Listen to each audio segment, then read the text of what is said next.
સુપ્રસિદ્ધ માધવપુર ઘેડનો ઐતિહાસિક મેળો તારીખ 26/3/2026 ગુરુવારના સાંજથી વિધિવત રીતે શરૂ થયો છે। ભગવાન શ્રી કૃષ્ણ અને રૂક્ષ્મણીજીના પાવન વિવાહ પ્રસંગને યાદગાર બનાવવા માટે યોજાતા આ મેળામાં આ વર્ષે પણ ભવ્ય ઉજવણી થઈ રહી છે।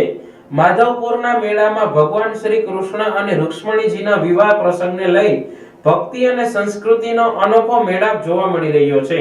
ભારત શ્રેષ્ઠ ભારતની કલ્પના લઈને માનનીય વડાપ્રધાન શ્રી નરેન્દ્ર મોદી સાહેબ આવ્યા છે ત્યારે ઉત્તર પૂર્વના રાજ્યો અને પશ્ચિમ આપણું ગુજરાતને જોડતું આ માધવપુરનો મેળો આજે યોજાઈ રહ્યો છે। આ માધવપુરના મેળાનું આજે ઉદ્ઘાટન માનનીય કેબિનેટ મંત્રી શ્રી અર્જુનભાઈ મોઢવાડિયા સાહેબના હસ્તે થયું હતું। ગુજરાત સરકાર દ્વારા ભવ્ય રીતે આયોજન કરવામાં આવ્યું છે। 5 દિવસ સુધી આ કાર્યક્રમ ચાલનાર છે। આજે પહેલો દિવસ એટલે કે માધવરાયના મંદિરને દર્શન કરી અને આ મેળાની ઉદ્ઘાટન કર્યું છે। આ મેળાનું સમાપન દ્વારકા ખાતે સત્કાર સમારંભ દ્વારા કરવામાં આવનાર છે। આ મેળો એ ઉત્તર પૂર્વ અને પશ્ચિમનું સંગમ છે અને મિલન છે। મેળામાં આશરે 700 જેટલા કલાકારો દ્વારા વિવિધ પરંપરાગત રાસો અને લોક નૃત્યો રજૂ કરવામાં આવ્યા હતા, જે દર્શકો માટે આકર્ષણનું કેન્દ્ર બન્યા હતા। ગુજરાતની લોકપ્રિય ગાયિકા ગીતાબેન રબારી સહિત અનેક જાણીતા કલાકારોએ પણ પોતાની કલાઓ દ્વારા કાર્યક્રમને રંગીન બનાવ્યો હતો। ભક્તિભાવ અને ઉત્સાહ વચ્ચે કલાકારોની રજૂઆતે સમગ્ર માહોલને જીવંત બનાવી દીધો હતો। सभी को जय श्री कृष्ण। माधवपुर घेड़ ये ऐसी पावन धरा है जहाँ पर भगवान श्री कृष्ण और रुक्मिणी जी का विवाह हुआ था और यहाँ के लोग बहुत कृष्णमय हैं, भक्तिमय हैं। तो लास्ट ईयर भी मैं आई थी, लास्ट ईयर, और फिर एक बार सभी प्यारे लोगों से मिलना हुआ है।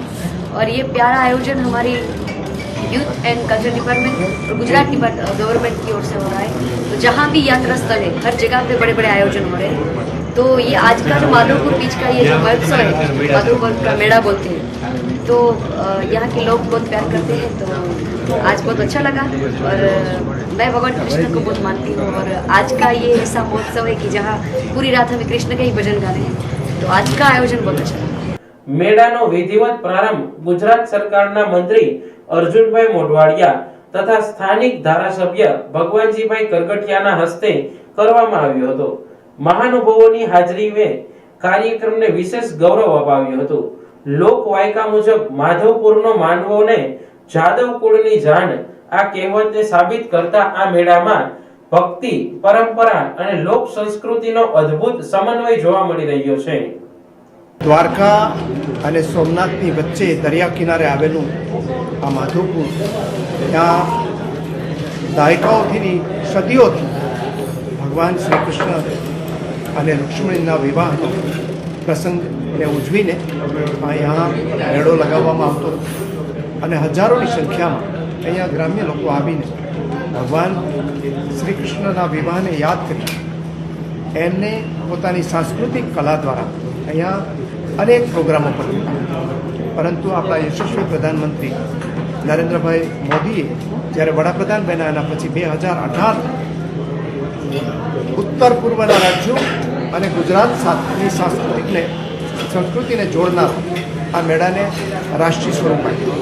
એનું કારણ એ છે કે રૂક્ષ્મણીજીનું પિયર છે એ ઉત્તર પૂર્વના રાજ્યોમાં હતું અને ત્યાં એમના પરિવારજનો છે રૂક્ષ્મણીજીના, એ શિષપાલ સાથે રૂક્ષ્મણીજીના વિવાહ કરવા માગતા, પરંતુ રૂક્ષ્મણીજીની ઈચ્છા અને એનું સમર્પણ ભાવ ભગવાન શ્રી કૃષ્ણ પ્રત્યે હતો એટલે ભગવાન શ્રી કૃષ્ણને સંદેશો મોકલાયો અને ભગવાન શ્રી કૃષ્ણએ રૂક્ષ્મણીજીની ઈચ્છાથી એમનું હરણ કરીને અહીંયા માધવપુરની અંદર